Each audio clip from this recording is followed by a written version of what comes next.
Hey everybody, just wanted to make a quick video. Elliot Saxton was messaging me on Facebook, and we were talking about Isaiah 53, the famous passage for Christians. I must say that Jewish people don't care about Isaiah 53 at all. I've never looked at Isaiah 53 in a Jewish context, never studied it officially, never been have it mentioned in studying for semicha, for rabbinic ordination. Never seen a Jewish class on this topic.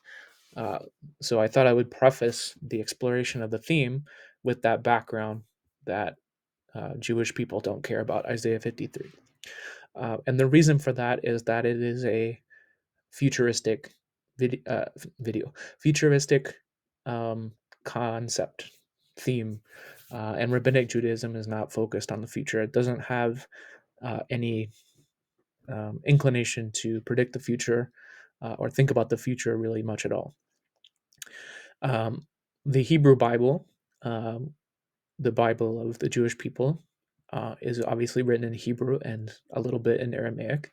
It is divided into three sections: the Torah, which is the five books of Moses, the law, the Nevi'im, the prophets, which includes books that Christians would not consider to be prophets, and the Ketuvim, which is the writings.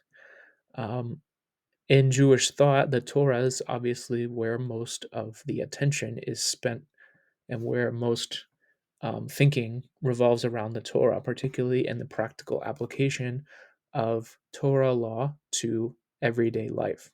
If you attend a Jewish um, class, the majority of the time, the topic will be around halacha, practical application of Torah law. Secondly, is the Nevi'im, which is reflects the prophets, which might be considered Jewish ethics or ethos, um, the way that Jewish people think about the ideals of Torah in a non-legal sense.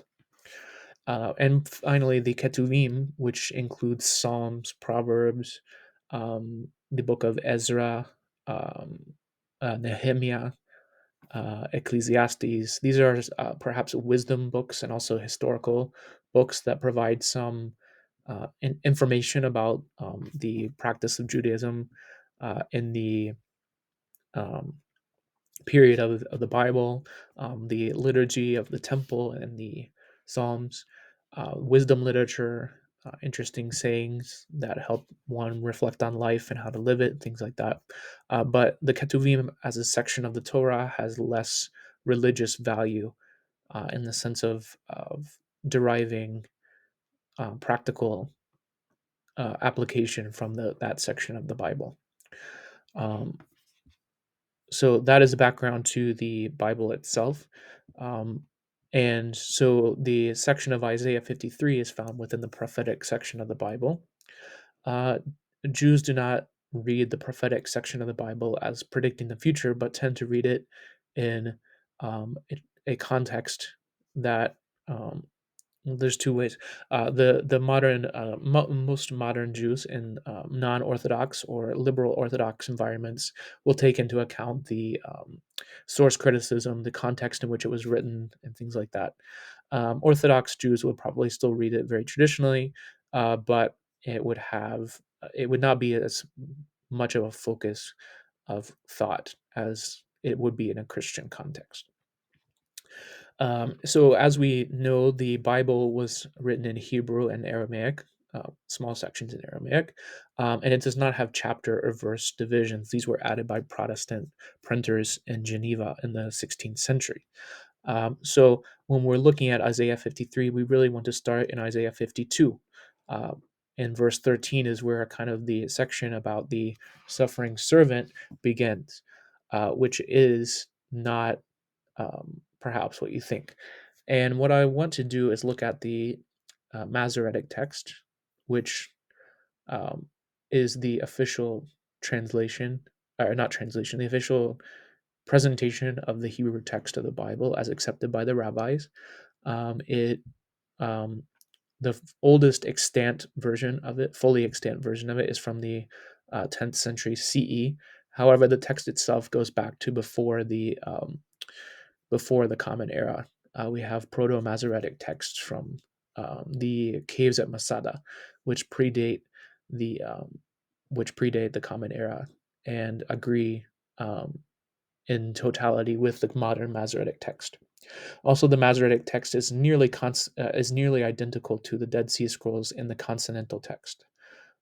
In the vowel reading is where you will have difference of reading and difference of text, which leads to difference of opinion because of the way that the Hebrew language functions. So I think today I'm just going to do the introduction and set up a little bit, and then in the next video, I will dive into the text. So I would like to also mention the idea of Targum. Targum is an official translation of Hebrew Bible into Aramaic. As most of you probably know, Hebrew was not a commonly spoken vernacular language in the first century CE, with quite a bit of debate about that. But most scholars accept that it was not.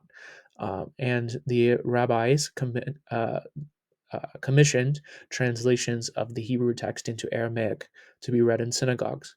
Um, and the official translations consist of the Targum Onkelos, which was translated by a convert to Judaism named Onkelos, who translated the Torah into Aramaic, and also a translation called the Targum Jonathan or Jerusalem, which translated the prophetic text into Aramaic.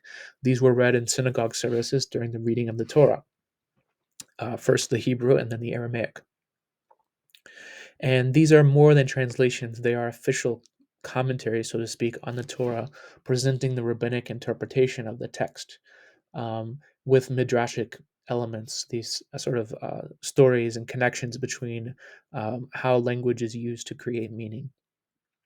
There is no official Targum on the Ketuvim section of the Torah, so there is no translation into Aramaic of Psalms, Proverbs, Ecclesiastes, and other texts like that officially. That is accepted by the rabbis.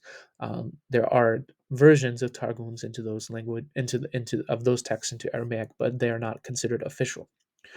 Um, the Targum tradition was eventually discarded by most rabbinic Jews because people stopped speaking Aramaic as a vernacular language. However, the Yemenite community of Jews still maintains the practice of reading Hebrew and Aramaic at every synagogue service. So if you would like the experience of being able to see what an earlier synagogue service might have looked like, you should look for your local Yemenite community if you have one.